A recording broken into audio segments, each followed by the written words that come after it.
Bismillahirrahmanirrahim. Assalamualaikum warahmatullahi wabarakatuh. Terima kasih teman-teman, Anda masih berada di dalam ruang diskusi Real Thinker bersama dengan Pak Daniel Zumron. Pada segmen ketiga atau segmen terakhir ini, kita akan mengelaborasi hasil-hasil capaian dari penelitian Pak Daniel Zumron, sejauh mana itu bisa dicapai dan sejauh mana yang masih membutuhkan PR tersendiri, artinya ada penelitian lanjutan dari Pak Daniel. Kita langsung ke Pak Daniel dulu. Selamat malam Pak Daniel. Malam, Bung Ma'ruf. Ya, pada segmen yang kedua kita sudah masuk cukup dalam Pak Daniel ya tentang sudut pandang filsafat Islam ya. Kemudian pada segmen yang ketiga ini kita mau masuk ke ranah ini, capaian-capaian secara global. Apakah Pak Daniel merasa bahwa penelitian Pak Daniel itu sudah katakanlah untuk sementara bisa mencapai target atau masih ada PR-PR yang belum bisa belum bisa terungkap dalam penelitian Anda? Silakan, Bung.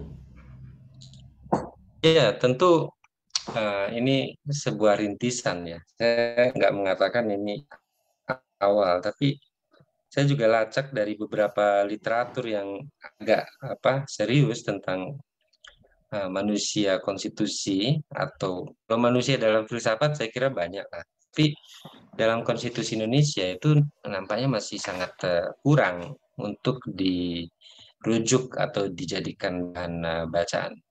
Dan karena itu eh, buku ini sebenarnya mau mendorong tentang hal-hal yang fundamental dalam konteks manusia yang ada dalam Undang-Undang Dasar 1945 itu kan bukan makna yang tanpa kata yang tanpa makna, karena pasti itu sudah difikirkan oleh para pembentuk konstitusi kita.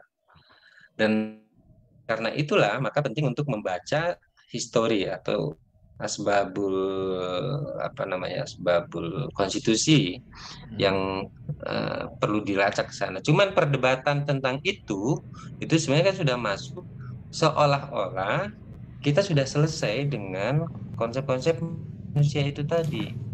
Maka Hmm. mulai dari founding fathers sampai yang eh, MPR pada saat amandemen itu dilakukan, itu memang tidak akan berdebat pada wilayah yang mungkin ini terkesan sangat semantik sifatnya, lebih bersifat definisi dan macam-macam. Tetapi penting untuk diketahui ada era yang lebih maju ya, era digital. Ada manusia yang ingin ditentukan dari zaman yang berkembang pada saat ini. Misalnya, Hmm. Anda kalau ingin tahu tentang konsep manusia seutuhnya, kan sering dikatakan begitu kan? Konsep Hmm. manusia Indonesia seutuhnya. Kan itu berarti ada dalam pikiran eh, gagasan itu bahwa menjadi manusia Indonesia seutuhnya, seutuhnya itu artinya holistik dan menyeluruh sehingga dia akan menjadi, kalau terma-terma agama mengatakan itu adalah manusia yang sempurna, insan kamil lah, kemudian menjadi khalifah dan macam-macam itu kan bertebaran. Saya kira nggak ada masalah. Dan karena itu ini penting untuk dibuka kembali. Saya misalnya bicara tentang hari ini dalam konteks dunia digital, Hmm. konsep manusia apa yang ideal hari ini? Apakah kita tidak perlu masuk ke menjadi dalam hal tertentu dunia dunia maya, dunia metaverse atau apa yang itu sebenarnya kan, kalau itu tidak selesai seolah-olah itu menjadi realitas gitu kan gitu. Jadi keaslian dan originalitas dalam konteks sesungguhnya itu yang mana, ini penting untuk dibuka kembali karena buku ini kan 5 tahun yang lalu. Hari ini kita sudah Hmm. banyak perkembangan teknologi yang membutuhkan sejatinya soal ontologi, soal bahasa filsafat Islam itu kan wujud. Soal yang sejatinya itu apakah kita jadi misalnya dalam bentuk avatar, dalam bentuk yang lain misalnya, kan begitu itu. Nah, ini akan menjadi lebih lebar, dan konstitusi ini kan memberikan inspirasi ya, kalau tidak disebut sebagai sebuah sandaran hukum, karena banyak hal yang di dalamnya dia akan terkena pada jebakan-jebakan konsep. Perdebatan-perdebatannya akan lari pada soal-soal yang bersifat konsep. Filsafat Islam itu salah satunya menyumbang, ada yang bersifat konsep dalam pikiran kita, ada yang bersifat realitas di luar dari pikiran kita. Kan begitu. Ada yang disebut wujud dalam konteks pikiran kita, sesuatu yang sebenarnya itu betul-betul itibari, karena pikiran kita lah yang membuat gagasan tentang itu. Sementara di luarnya realitasnya seperti apa? Nah, konstitusi itu nanti memiliki petunjuk tentang itu. Karena kalau tidak, ini hanya memutar jarum sejarah atau jarum jam sejarah saja sebenarnya. Dulu kita sudah berdebat tentang kedaulatan rakyat. Hari ini, konsep tentang kedaulatan rakyat dalam hal yang lebih sejati di luaran yang seperti apa itu kan belum tidak selesai juga. Karena dia nanti akan pindah-pindah. Satu berdebat tentang sejatinya manusia, satu berdebat tentang kerakyatan, satu berdebat tentang kewarganegaraan, satu berdebat tentang kependudukan misalnya. Nah, itu kan membantu kita untuk mendekati realitas. Nah, filsafat Islam menyumbang yang sejatinya saya juga memahami dan kemudian meyakini begini. Sudah levelnya keyakinan, Bung Arif ya. Keyakinan dalam konteks filsafat bahwa yang paling utama itu adalah sejatinya yang di luaran dari pikiran kita, itu realitas. Kita berpikir hebat apapun, kalau di luaran itu tidak terjadi sesuatu karena ada hukum yang lebih kuat berlaku atas itu, maka pikiran kita juga tidak akan pernah bisa menggantikan realitas yang di luaran itu. Kan begitu. Setelah realitas itu kemudian kita pahami, maka diambillah apa yang disebut dengan persepsi, makna yang diambil dari realitas yang ada di luaran. Itu wujud yang disebut kharij. Jadi di luar pikiran kita, di luar kita ini ada sesuatu yang itu tidak bisa kita rekayasa lebih jauh, karena itu berjalan sebelum kita berpikir, dia sudah berjalan. Ketika kita sudah tidak ada, itu tetap berjalan. Nah, itu realitas. Maka filsafat Islam menyumbang pada aspek-aspek tahapan-tahapan yang ini membantu bagi ini. Ini kan ketika bicara tentang buku ini misalnya, ini rekamannya adalah dalam konteks konsep. Dalam filsafat disebut konsep karena dia berbentuk gagasan-gagasan yang tertuang dalam pasal-pasal atau statement-statement baik berupa narasi atau macam-macam. Kalau orang berhenti di situ, maka nanti dalil berikutnya itu tidak akan bisa mengembalikan gagasan awalnya apa yang dimaksud oleh ini. Karena realitas pembentuk undang-undang, founding fathers dengan yang hari ini kan kita berbeda memahami. Ini kritik keras terhadap dunia hukum sebenarnya. Saya juga mau mengatakan, ya berdebat tentang konsep itu nanti ada pendekatan. Saya pendekatan politik. Kalau konsensus MPR, besok misalnya kalau terjadi amandemen, MPR kan yang akan membuat perubahan-perubahan itu. Kalau mereka sudah bersepakat, ya sudah. Konsensus politiknya sudah terbangun. Tetapi ada kerja-kerja politik harian yang diwakili oleh legislator di DPR di Indonesia untuk membentuk peraturan di bawah UUD 1945 dan perubahannya menjadi undang-undang. Kan begitu.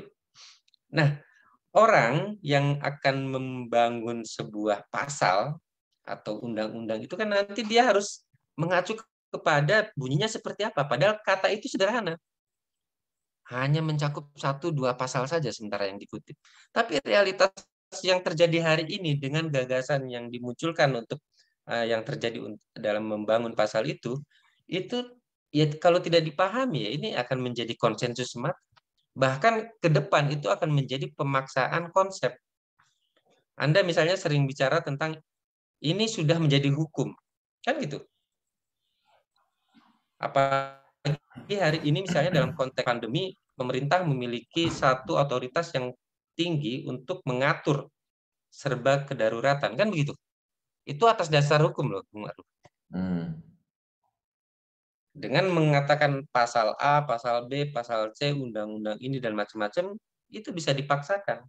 Nah, yang menjadi sumbangan besar dari konteks filsafat Islam sebenarnya nggak ada masalah itu. Tetapi ini kan harus berangkai menjadi satu yang bersifat logik, mulai dari apa yang terjadi sebenarnya, bagaimana kita memaknai peristiwa yang sudah terjadi, dan itu dituangkan menjadi satu doktrin atau satu statement-statement yang bersifat klausul atau pasal-pasal tertentu. Dan baru setelah itu tafsir. Nah, itu yang saya tulis di buku itu sebenarnya. Maka hari ini kalau mau disebut manusia Indonesia dalam konteks apa, ya buku ini sebenarnya menyumbang terhadap gagasan dasar bahwa konsensus itu yang paling utama. Tapi dia tidak serba utama.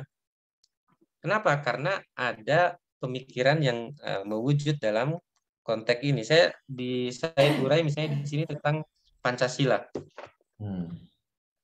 Apakah karena perubahan zaman kemudian kita harus melakukan banyak perubahan dasar-dasar tentang negara? Saya kira tidak. Itu soal penafsiran sebenarnya. Tapi penafsiran yang tepat itu bagaimana? Nah, ini ada aspek-aspek yang dalam filsafat Islam itu kan dia menyumbang tentang misalnya gagasan hal-hal yang bersifat pikiran itu di capture ya atau ditangkap.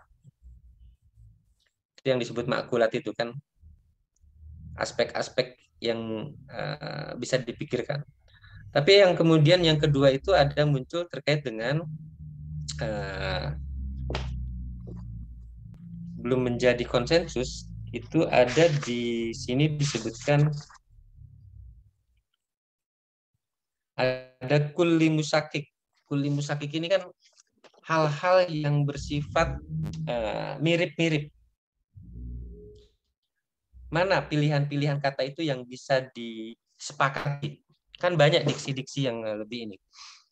Kalau dalam hal hasil dari buku ini sih saya menilai misalnya dari keseluruhan konsep manusia, maka saya berani mengatakan konsep manusia tertinggi di konstitusi itu adalah konsep rakyat.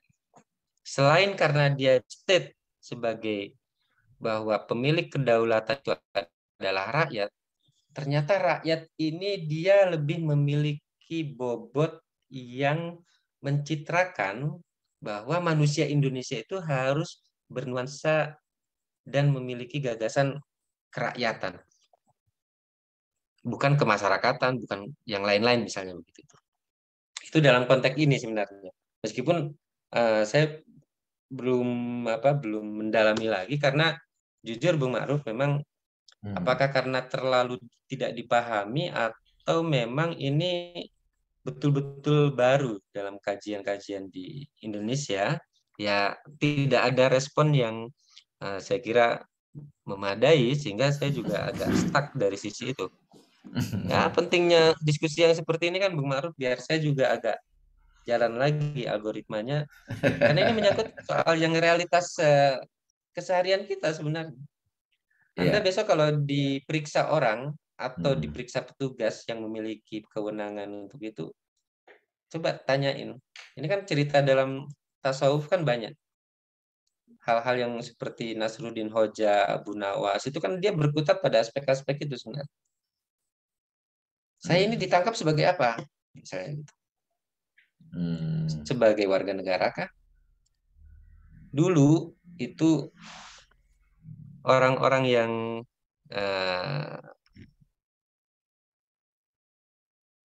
dari warga negara Romawi, di mana-mana dia pride-nya adalah sebagai orang Romawi. Maka meskipun dia melakukan pelanggaran di luar yurisdiksi Romawi, dia ingin dihukumi dia ingin menggunakan hukum Romawi atas dirinya, padahal dia ada di jurisdiksi wilayah yang lain.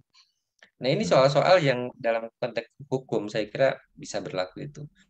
Nah, berdebat dalam konteks konsep agama saya kira yang paling mudah sebenarnya ya, paling mudah ya. Bahwa Baik. manusia itu sama. Hmm. Tetapi derajatnya ada yang muslim, ada yang mukmin, ada yang muslih, ada yang macam-macam itu di situ. Sifat-sifat yang memberikan watak gradasi yang berbeda-beda itu muncul juga. Padahal itu adalah manusia. Baik, Bung Itu sih Daniel. saya bisa ngambil Menarik, Bung contoh Daniel. yang lain. Itu mungkin bisa dituangkan penelitian lanjutan tuh, Bung Daniel ya. Karena ada pertanyaan yang belum dijawab di sini, mungkin juga pertanyaannya itu baru kepikiran sekarang kan. Pada tahun 2017 mungkin belum terpikir, tapi pada saat sekarang itu terpikirkan. Artinya kan Bung Daniel terus memantau nih, manusia konstitusi ini kan bergerak terus gitu. Nah, persoalannya adalah ini mungkin tidak perlu dipanjang lebarkan lagi Bung Daniel karena ini sudah segmen ketiga. Jadi tadi Bung Daniel mengatakan bahwa realitas luar itu lebih penting ya, karena mungkin apa itu berhubungan dengan makulat tsani ya. Makulat tsani artinya realitas luar itu maksudnya luar itu mungkin juga ada konsep manusia yang betul-betul independen yang ketika kita itu persepsi mungkin juga akan terjadi reduksi ya. Karena kita kan sebagai manusia ketika mengkonsepsikan tentang manusia pasti ada reduksi kan gitu. Cuman ada hal yang lain yang menarik tadi tentang konsensus gitu. Saya menjadi apa ya skeptis ya kalau misalnya konsep manusia dalam konstitusi itu bisa dikonsensuskan kan karena sesuatu yang filosofis itu kan nggak bisa ada kesepakatan gitu loh, susah untuk disepakati kecuali yang sudah ada dalam konstitusi itulah yang disepakati kan gitu. Nah, cuman kalau mau menafsirkan konstitusi, lagi-lagi Doni Garel mengatakan di luar konstitusi, itu kan problemnya. Artinya kalau misalnya di luar konstitusi berarti memang itu nggak bisa disepakati kan, nggak bisa dikonsensuskan. Pada dasarnya filsafat nggak bisa dikonsensuskan. Tapi yang bisa konsensuskan adalah ketika sudah menjadi konstitusi. Kira-kira itu mungkin perenungan saya, Bung Daniel, tapi menarik sekali diskusi dengan Bung Daniel. Insya Allah kita bisa lanjutkan segmen berikutnya ya, Bung Daniel ya. Terima kasih Bung Daniel atas waktunya. Kita berjumpa lagi dalam kesempatan yang lain. Sekian, wassalamualaikum warahmatullahi wabarakatuh. Waalaikumsalam warahmatullahi wabarakatuh.